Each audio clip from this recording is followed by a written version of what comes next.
Hello प्यारे student, आप सभी का मोस्ट वेलकम है हमारे लर्न बाय रुचि चैनल में। आज का हमारा टॉपिक रहेगा ब्लड। आज हम रक्त के बारे में डिस्कशन करेंगे। हमारी ब्लड 2 कंपोनेंट से मिलके बनी होती है। फर्स्ट होता है प्लाज्मा, जिसे हम मैट्रिक्स भी कहते हैं। सेकेंड होती है कार्पल्स। प्लाज्मा और कार्पल्स से मिलकर हमारी ब्लड का फॉर्मेशन होता है। ब्लड का 55%, अगर हम बात करें प्लाज्मा ब्लड में 55% प्रेजेंट होती है, कार्पल्स 45% प्रेजेंट होती है। तो फ्रेंड, आइए अब हम डिस्कशन करेंगे कि प्लाज्मा क्या होती है, उनका फॉर्मेशन कैसे होता है। फर्स्ट होती है प्लाज्मा। अब हम बात करेंगे कंपोनेंट्स ऑफ प्लाज्मा के कि कौन कौन से कंपोनेंट्स मिलके प्लाज्मा का निर्माण करते हैं। फर्स्ट तो होता है वाटर। वाटर प्लाज्मा में 91 से 92% तक प्रेजेंट होता है। 6 से लेके 7% तक प्रोटीन्स प्रेजेंट होता है। तो फ्रेंड, आइए अब हम डिस्कशन करेंगे कि कौन कौन सी प्रोटीन होती है जो प्लाज्मा में प्रेजेंट होती है, उनका फंक्शन क्या होता है।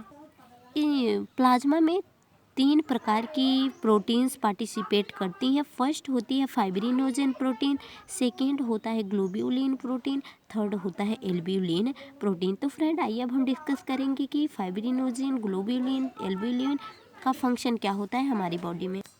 फर्स्ट होता है फाइब्रिनोजेन प्रोटीन। हमारी बॉडी में इसका मेन फंक्शन होता है कि ब्लड की क्लोटिंग करवाना। ब्लड क्लोटिंग मीन्स क्या होता है, रक्त अस्कंदन। रक्त अस्कंदन मीन्स क्या होता है कि आप इमेजिनेशन कीजिए कि अगर चोट लग गई है तो क्या आप थोड़ी देर बाद देखेंगे कि क्या होता है, ब्लड का बहाव बंद हो जाता है, उधर एक क्लोट जैसी स्ट्रक्चर बन जाती है। जो क्लोट जैसी स्ट्रक्चर बनी वही हमारा क्या कहलाई, blood clotting. It means blood का बहाव वहाँ पे क्या हो जाएगा, रुक जाएगा। इसमें सबसे ज़्यादा फाइब्रिनोजेन प्रोटीन का हाथ होता है। जब यह वर्क करती है तो ब्लड की क्लोटिंग हो जाती है। एक टर्म्स है, इसके साथ हम यही डिस्कशन करते चलेंगे। ब्लड में एक इम्पॉर्टेंट चीज़ होती है जिसे हम सीरम कहते हैं। अब बात करेंगे व्हाट इज सीरम। ये सीरम होती क्या है। यदि प्लाज्मा से फाइब्रिनोजेन प्रोटीन निकालने पर जो शेष होता है उसे ही हम क्या कहते हैं, सीरम। इट मीन्स अगर प्लाज्मा में से हम फाइब्रिनोजेन निकाल दिए तो वह हमारा प्लाज्मा नहीं बल्कि सीरम कहलाता है। आइए अब हम सेकंड प्रोटीन होती है हमारी ग्लोब्यूलिन। ग्लोब्यूलिन का फंक्शन क्या होता है हमारी बॉडी में, हमारी बॉडी की जो इम्यूनिटी सिस्टम होती है उनमें क्या करेगा, आरबीसी का फॉर्मेशन करेगा। थर्ड होती है एल्ब्यूलिन प्रोटीन। एल्ब्यूलिन प्रोटीन का क्या फंक्शन होता है, हमारे बॉडी की जो पराशरणी कंसंट्रेशन होती है, सांद्रता होती है, उनको कंट्रोल करती है।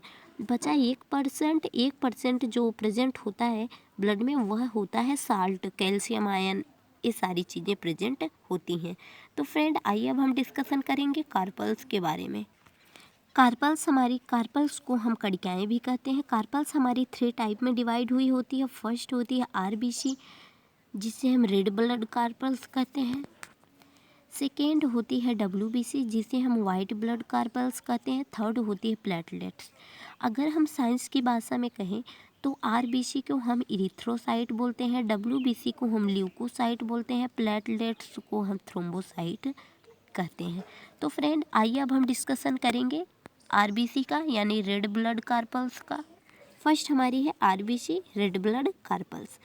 अगर हम बात करें कि आरबीसी का हमारे बॉडी में फॉर्मेशन कहाँ होता है, तो आरबीसी का फॉर्मेशन हमारे बोन मेरो में होता है। बोन मेरो मीन्स क्या होता है, अस्थि मज्जा।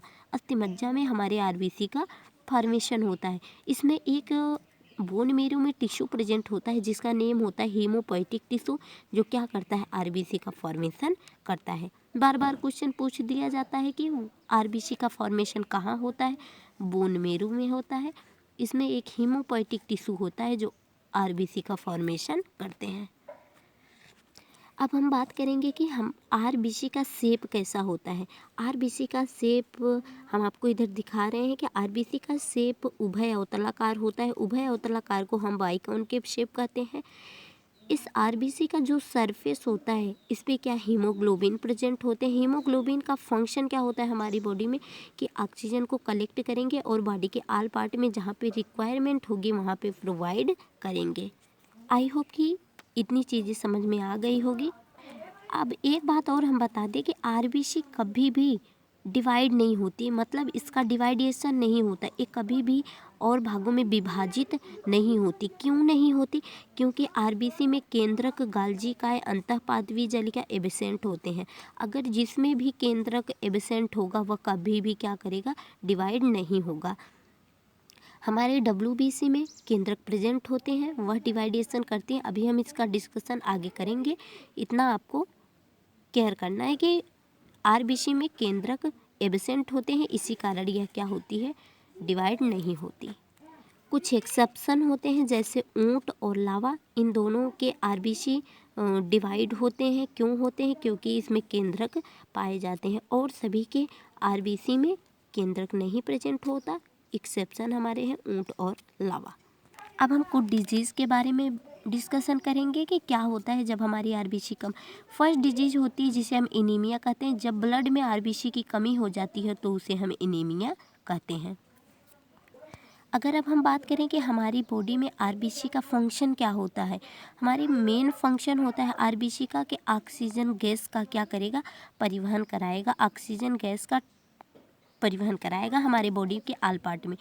अब ऑक्सीजन को परिवहन कराने में मैंने बताया कि हीमोग्लोबिन ऑक्सीजन को कलेक्ट करती है। मैंने आरबीसी का जब से बताया था तो समझा दिया था। अब जब हीमोग्लोबिन और ऑक्सीजन आपस में क्रिया करते हैं, ऑक्सी हीमोग्लोबिन बनाते हैं। अब लाइफ साइकिल की बात करें, एक आरबीसी की लाइफ साइकिल, लाइफ स्पेन होती है 20 से 120 डेज। अब जो डिस्ट्रॉयड होती है, जैसे आरबीसी हमारे डिस्ट्रॉयड हुई, वह कहाँ जाती है, इसका डिस्कशन हम करेंगे। कुछ इसी के साथ साथ छोटे टर्म्स हैं। अगर हम पूछ दिया जाए कि ब्लड बैंक किसे कहते हैं बॉडी का, तो ब्लड बैंक हमारी स्प्लीन यानी कि प्लीहा को कहते हैं। आरबीसी का कब्रिस्तान होता है, उसे भी हम स्प्लीन को ही कहते हैं। अब बात यहाँ करें कि हम यहाँ पे स्प्लीन क्यों लाए, प्लीहा को यहाँ क्यों, इन चीज़ों का डिस्कशन कर रहे हैं।